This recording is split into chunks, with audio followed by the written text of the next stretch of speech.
इच्छा आहे। मला दोन्ही पक्षाचे आमंत्रण असताना मी अपक्ष अर्ज भरतोय, कारण कुठल्याही पक्षावरती आज माझा विश्वास राहिलेला नाही। आज संध्याकाळी एक जण राष्ट्रवादीचा असतो, दुसरा कमळाकडे असतो आणि तिसरा पंजाकडे असतो, आणि अर्ज भरल्यानंतर दुसऱ्या दिवशी तिसरंच नाव असतं। त्यामुळं माझं वैयक्तिक मी जी कामं केलेत ती माझ्या वैयक्तिक नेतृत्वावरती कामं केलेत, म्हणून मला ह्या जनतेनं निवडून द्यावं, माझ्या मिसेसला जिल्हा परिषद भोसे गटातून निवडून द्यावं, विकासाच्या मुद्द्यावरती द्यावं। जर माझ्यापेक्षा आणि नेतृत्व विकास केलेला कोण असेल, कुणी कुणाचा नवरा मेला, कुणी कुणाचा बाप मेला, कुणी कुणाचा मुलगा झाला आणि कुणाचं नेतृत्व झालं म्हणून त्याला निवडून देऊ नका। विकासासाठी अहोरात्र झटणाऱ्या माणसाला निवडून द्या, विकास करणाऱ्या माणसाला निवडून द्या। तुम्ही पत्रकार सुज्ञ मंडळी आहात, ज्या माणसानं विकास केला आहे माझ्या गावात फिरून बघा, आसपासच्या गावातनं जावा। 16 करोड रुपयाचं प्राथमिक आरोग्य केंद्र मंजूर करून आणून काम चालू आहे। कितीतरी रस्ते झालेत, कॅनलवरचे पूल झाले, भगीरथचं ट्रान्सफॉर्मर झाले आणि सबस्टेशन मंजूर करून आणले। एकाही तालुक्यातल्या आणि कुठल्या आमदार खासदाराचं पत्र न नेता राज्याच्या मुख्यमंत्र्याच्या हाताला धरून सही आणणारा रामभाऊ गायकवाड आहे। म्हणून माझी इच्छा आहे की मला माझ्या मिसेसला जिल्हा परिषदमध्ये आणि मला पंचायत समितीमध्ये पाठवा।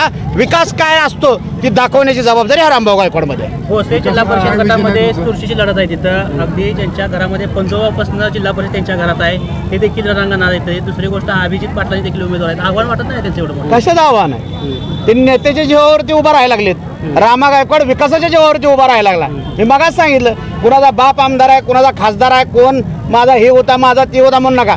त्यांनी फक्त एकच दाखवा, विकास दाखवा, आणि मी माघारी घेतो। माझ्यापेक्षा आणि माझ्या मंडळीपेक्षा जर उमेदवार चांगला असेल तर परवा दिवशी सकाळी 11 वाजता माझा अर्ज रिमूव्ह केलेला असेल, त्या लोकांनी विकास दाखवायचा, मी अर्ज माघारी घेतो 100%। अहो, विकासासाठी झटणाऱ्या लोकांना नेतृत्व दिलं पाहिजे का नको? जी लोक माझा हे आहे म्हणून रात्री सकाळी 10-11ला उठणार, परत त्यांच्या घरातलं बघणार, कोण कारखाना काढतोय। मला मुख्यमंत्री एक दिवशी गाडीत बसले, बोलले विकासासाठी येणारा तूच आहे म्हणले, नाहीतर कोणी तुम्हाला कारखान्याला कर्ज द्या, माझ्या सोसायटीची चोरी केलेली मिटवा, कोण म्हणतो भ्रष्ट इन्कम टॅक्स माझा मिटवा। विकासासाठी येणारा तूच आहे म्हणले एकटा। राज्याचे मुख्यमंत्री सध्याचे देवेंद्र फडणवीस मला म्हणले। कुणाकडून आपण अर्ज अपक्ष अर्ज दाखल केलाय मला। दोन्ही अर्ज, दोन्ही तिन्ही चारही अर्ज आम्ही अपक्ष दाखल केलेले आहेत। मुख्यमंत्र्यांचं सारखं नाव घेता तुम्ही, भाजपकडून मागणी अजिबात मागण करत नाही। माझं वैयक्तिक रिलेशन आहे। वैयक्तिक रिलेशन म्हणण्यापेक्षा राज्याचा मुख्यमंत्री काही पक्षाचा नाही, तो राज्याचा मुख्यमंत्री प्रशासन आहे। त्या प्रशासनाच्या मुख्यमंत्र्याकडे गेलं पाहिजे ना, सामान्य माणसानं काम घेऊन, ते काम घेऊन गेलं पाहिजे आणि काम हाताला धरून करून घेतलं पाहिजे। तुमच्या भागामध्ये उसाचं मोठं राजकारण आहे, प्रत्येक माणूस शेतकरी कारखानदारासोबत इथं जोडलाय। तुमचं तसं कारखाना नाही, काय नाही, कसं तुम्ही पिठाई गिरणीसारखे कारखाने झाले ते आता, कारखानदार दारात चालले ते लोकांच्या, आम्हाला ऊस द्या म्हणून। आता काय राहिलं का पहिल्यासारखं उसाचं राजकारण? विकास ह्याच मुद्द्यावरती राजकारण आहे।